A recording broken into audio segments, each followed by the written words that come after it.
प्रति ब्रह्मांड रामाय अवतारा, प्रति ब्रह्मांड राम अवतारा, रामायण तथा कोटि अपारा, रामायण तथा। अब ब्रह्मांड गिनो कितने? दिखरावा मातई पुनी और अद्भुत रूप अखंड और रोम रोम प्रति लागे कोटि कोटि। एक एक रोमा में एक एक करोड़ ब्रह्मांड लगे और प्रति ब्रह्मांड राम अवतारा। कौन सा राम कथा आपको सुनाऊंगा? प्रति ब्रह्मांड राम अवतारा और रामायण सत्य कोटि। एक त्रेता हुआ, एक त्रेता में एक राम के पिता हुए दशरथ। दशरथ जी ने जीवन में पहली बार शीशा देखा। पहली बार, रोज रोज शीशा नहीं देखना चाहिए, पहली बार देखा। पहली बार दर्पण उठा कर देखा तो क्या दिखाई पड़ा? करण समीपो वयसित केसा। चाहे जितना रोगन लगाओ, चाहे जितनी प्रदूषित हवा लगे, लेकिन एक जगह के बाल बुढ़ापे से पहले सफेद नहीं होते। एक जगह के बाल बुढ़ापे से पहले सफेद नहीं होते। कौन सी जगह? करण समीप, कान में निकलने वाले बाल। करण समीप होई सित केसा, मनहु जरट पना आसा उपदेशा। मनहु जरट पना आसा उपदेशा।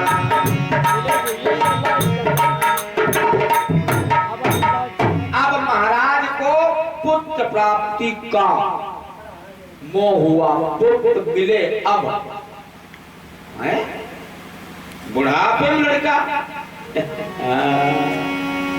अरे जब तक आप चलने फिरने लायक हैं तब तक लड़के की क्या आवश्यकता है? लड़का वो, पुत्र वो जो हमें बुढ़ापे में सहयोग दे। और जब तक आप खुद ही नहीं बूढ़े तब तक क्या आवश्यकता पुत्रों की? नहीं। दशरथ जी को मालूम है, तब सोचा कि अब हम बूढ़े हो रहे हैं, अब पुत्रों की आवश्यकता है।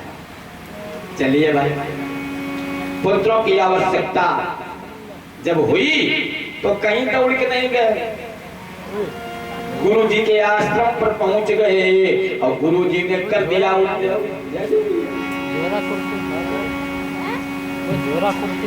गुरु जी ने कर दिया उद्योग। पुत्रेष्ठ यज्ञ के द्वारा 4 पुत्र पैदा हुए। 4 पुत्रों, 4 पुत्रों के प्राप्त होते बड़े खुश हुए और समय पर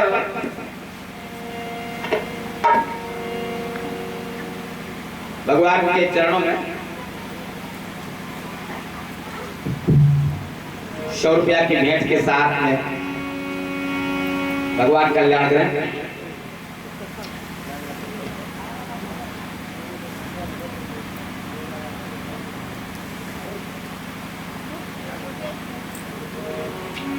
चार पुत्र प्राप्त हुए। 4 पुत्र हैं क्या? धर्म, अर्थ, काम और मोक्ष। बुढ़ापे में काहे की आवश्यकता है? धर्म की भी, अर्थ की भी, काम की भी, मोक्ष की। चारों पुरुषार्थ पूरे हो जाए बुढ़ापे तक। इसलिए आज गुरु कृपा से 4 पुत्र प्राप्त कर दशरथ महाराज बड़े खुश हुए। कौन से महीने में आए पुत्र? सबसे बड़े पुत्र चैत्र के महीने। चैत्र का महीना मधुमास कहा जाता है। चैत्र मास शुक्ल पक्ष नवमी तिथि असुर निकंदन ने अवधपुरी में जन्म लियो दशरथ गण रघुकुल।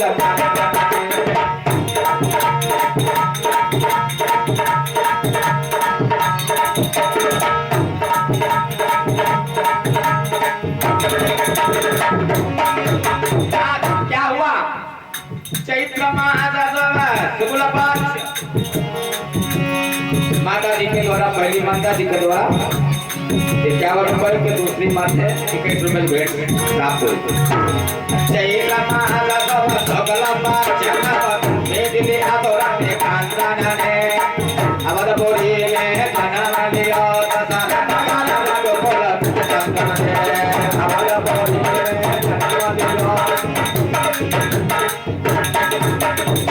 भगवान ने चैत्र के महीने में, चैत मास को मधुमास कहा गया है। मधुमाने मीठा, बसंत ऋतु होती है। बहुत सुंदर समय में प्रभु का अवतरण हुआ है।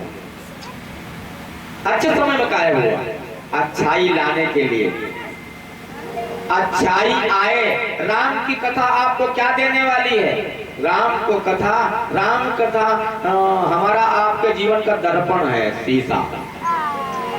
शीशा बिंदु जी लिखते हैं, क्या लिखते हैं बिंदु जी?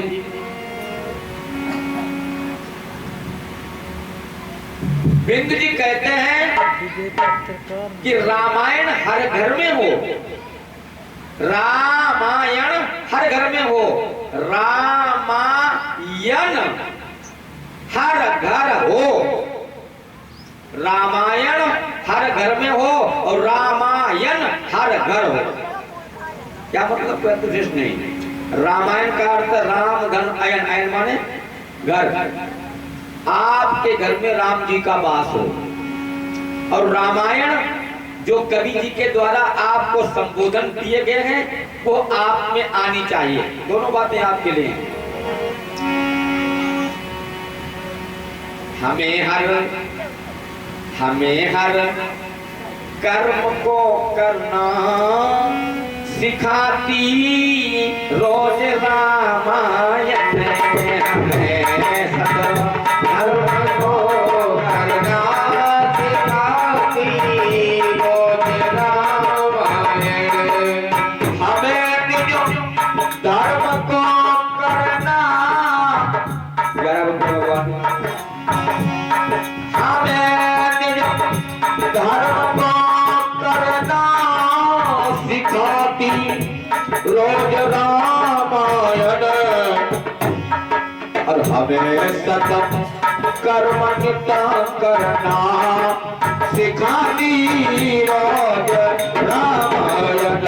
हमें सतत कर्म नित्य करना सिखाती रोज रामायण। हमें सतत कर्म नित्य करना सिखाती रोज रामायण। रामायण आपके घर का आदर्श है। रामायण आपके घर का आदर्श है, आदर्श ग्रंथ है रामायण। कुछ मत करो, केवल रोज पदबंधन करो राम जी के घर का। आपको एक दिन राम जी का दर्शन होगा। रामायण दर्शन करने के लिए अपने बालक का नाम बहुत अच्छा रखा। नाम क्या रखा? बहुत बढ़िया नाम रखा, राम। राम का रखा, ध्यान देना, गुरु जी नाम रखा है वशिष्ठ जी ने। वशिष्ठ जी नाम रखते हैं सुख धाम। वाह, सुख धाम राम यस नामा, सकल लोक दायक विश्राम। ये 251 की भेंट भगवान के चरणों में। हाँ बोल 251। अरे सुख धाम राम यस नामा, सकल लोक दायक विश्राम।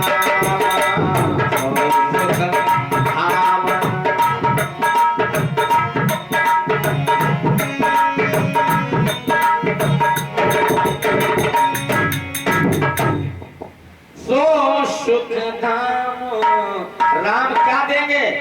राम सुख के दाता है। राम कहोगे तो आराम मिलेगा, लेकिन कहने का तरीका हमसे सीखना पड़ेगा। दादा का भाव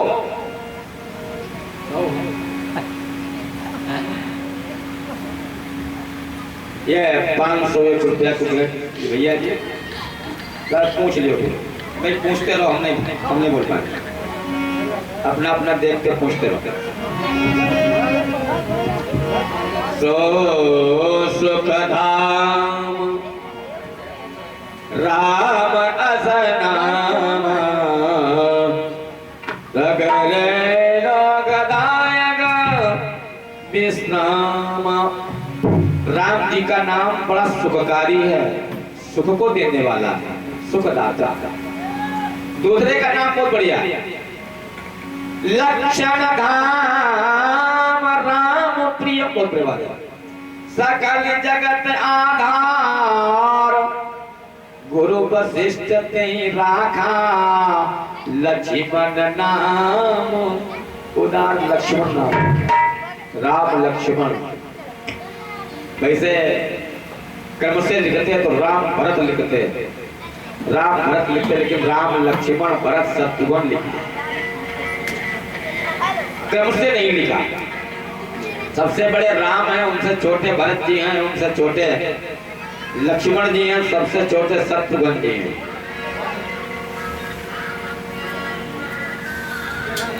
ये 100 रुपया की भेंट भगवान के चरणों में समर्पित है। और भरत जी का नाम बहुत ही सुंदर इसलिए है कि अगर आपके घर में भुखमरी हो तो भरत जी कहना, अगर भुखमरी हो तो भरत जी कहना। क्यों कहना? कि विश्व भरण पोषण कर जोई ताकर नाम भरत अस होई। अगर तुम्हारे घर में लड़का उद्दंड हो तो लक्ष्मण जी कहना, तो लक्षण से संयुक्त हो जाएंगे। घर में बड़े कलह काणी लोग हैं तो लक्ष्मण का याद करना। घर में तंगई हो, भुखमरी हो तो भरत जी को, और कोई सत्य सतावे तब तो शत्रुघ्न जी को याद करना। चारों का नाम और चारों के काम नाम से जोड़ दिए। ऐसे आज महाराज दशरथ जी के यहाँ पर बहुत ही प्रसन्नता है, बहुत व्यवस्था है सुंदर। कुछ समय में सुनाते हैं कोई रामायण, कल मैंने कहा था आपको। इसमें मुख्य बिंदु तो हम आपके पास रखते ही जाते हैं भागवत के माध्यम से। 101 की भेंट भगवान के चरणों में। भगवान राम जब अपने सयाने हुए तो सबसे पहला काम क्या हुआ कि गुरु गृह पढ़न गए रघुराई, गुरु जी के। अब बहुत दिन नहीं लगी पढ़ाई, अल्पकाल विद्या सब पाई। थोड़े समय में विद्या मिल गई गुरु जी के पास, गुरु जी के पास। क्योंकि जो विद्यार्थी बनेगा उसे विद्या जल्दी मिलेगी। अब विद्यार्थी कोई नहीं बनता, अब गुरुजी नहीं होते, गुरुजी मास्टर शब्द तक पहुंच गए और लड़के छात्र बन गए। सबका अर्थ अलग अलग है। नाम परिवर्तन से भी काफी प्रभाव पड़ता है। पहले जब घर में शांति क्यों थी कि लड़के अपनी घर में संबोधन अच्छा करते थे, माँ कहते थे माँ। छात्र बनके जब घर में लौटे तो माँ से मोम और मम्मी बना दिया, तभी से गड़बड़ाया मामला। शब्द ईश्वर है। शब्द क्या है? ईश्वर। ज्ञानाधिकरण आत्मा, शब्द ईश्वर है। ईश्वर जब शब्द में यानी कि भागवत के जो शब्द हैं वो साक्षात ईश्वर के स्वरूप में है। ये मान के चलो शब्दास एव ईश्वरा, शब्द ही ईश्वर है। क्या करेंगे? ज्ञानाधिकरणात्मा सद्विधा जीवात्मा परमात्मा चेत। वेदांत का मत क्या है? वेदांत का मत है ज्ञानाधिकरणात्मा सद्विधा जीवात्मा परमात्मा चेत। तत्रेश्वरा सर्वज्ञ परमात्मा एक एव जीवस्तु प्रत शरीरम भिन्नो विभुर नित्यस्थ्य। ये वेदांत का मत है कि जो शब्द आप बोलते हैं उस शब्द में ईश्वर की ईश्वरताई है, उस शब्द में भी। इसलिए शब्द को अनायास मत बोलना। बोले ऐसी वाणी बोलिए, हमारे कुछ कवियों ने बड़ा बढ़िया लिखा है, ऐसी वाणी बोलिए मन का आपा खोए, आपों को शीतल करे, दूसरे को शीतल करे, आपों दूसरे को शीतल करे, आपों शीतल होए। शर्वा ने घड़ा से कहा, दादा, शर्वा ने घड़ा से कहा, दादा आप बड़े उदार हैं, जो भी लेके आता है पात्र उसे भर देते हैं, लेकिन हमें आपने कभी नहीं भरा। घड़ा ने कहा भरता तो सबको, पर तो तुम क्यों नहीं भरे? तुम इसलिए नहीं भरे कि तुम हमारी खोपड़ी पर चढ़े रहते हैं। जो खोपड़ी पर चढ़ा रहता है वो कभी नहीं भरता। आंधी आते हुए देख करके बांस के पेड़ में एक बड़े बरगद से कहा, दादा, बोले बहुत भयंकर आंधी आ रही। बोले कोई बात नहीं, बोले झुक जाना तो बच जाओगे। बट के पेड़ ने कहा, मैं क्यों झुकी, मैं नहीं झुकने वाला। बड़ी आंधी आई, बट वृक्ष नहीं झुका। आंधी आई, बांस का पेड़ झुक गया, आंधी ऊपर से निकल गई और वृक्ष को उखाड़ के फेंक गई। जो झुकना नहीं जानते वो टूट जाते। ये रामायण का संदेश है। जो झुकना नहीं जानते वो टूट जाते हैं। रावण कभी नहीं झुका, इसलिए बाली ने झुकने का मन नहीं किया, इसलिए तोड़ दिया गया। जो झुक जाते हैं वही बच जाते हैं। कुछ लोग बचने के लिए इधर उधर शरण ले लेते हैं। एक बेचारे जब हर जगह पर सताए गए तो मंदिर में घंटा बन के लटक गए। मंदिर के घंटा बन गए, बोले अब बच जाऊंगा, लेकिन पुजारियों ने कहा छोड़ा। पुजारी गए, जिसने जल चढ़ाया खींच के थप्पड़ मारा, चटाका सोई बजे। आज भी उल्टे लटके हैं मुंह किए, बजते रहते हैं। आप अगर बचना चाहें तो बच सकते हैं, लेकिन अपने को छुपा करके नहीं बचाया जा सकता। जो सिद्धांत है शास्त्र के उनके अनुसार बचो, ज्ञानाधिकरणम आत्मा सद्विधा जीवात्मा परमात्मा के। तत्रेश्वरा सर्वज्ञ परमात्मा एक एव जीवस्तु प्रसिद्ध भिन्नो विभुर नित्यस्य। यही तो शास्त्र का संदेश है। राम जी ने यही शिक्षा दी है। कहाँ गए? गुरु जी के आश्रम पर लघुकाल में विद्याधन कर लिया। वहां से लौट करके आए तो दूसरे गुरु जी के साथ चले गए। कभी भी शिक्षा लेना नहीं सीखना, कभी शिक्षा लेना नहीं भूलना, हमेशा ही शिक्षा के लिए प्रयत्न करना। 15 साल की उम्र में एक संत के साथ चले। गादी तनय मन चिंता व्यापी, हरि बिनु बरहिना निसीचर पापी। दशरथ जी के पास में राम जी को लेने आए, मांग ले गए। और दशरथ जी ने इसलिए भेज दिया क्योंकि धर्म से हमेशा ही जुड़े रहना चाहिए। 10 रुपए की भेंट के साथ माता की भगवान कल्याण। ये 100 रुपया की भेंट भगवान के चरणों में।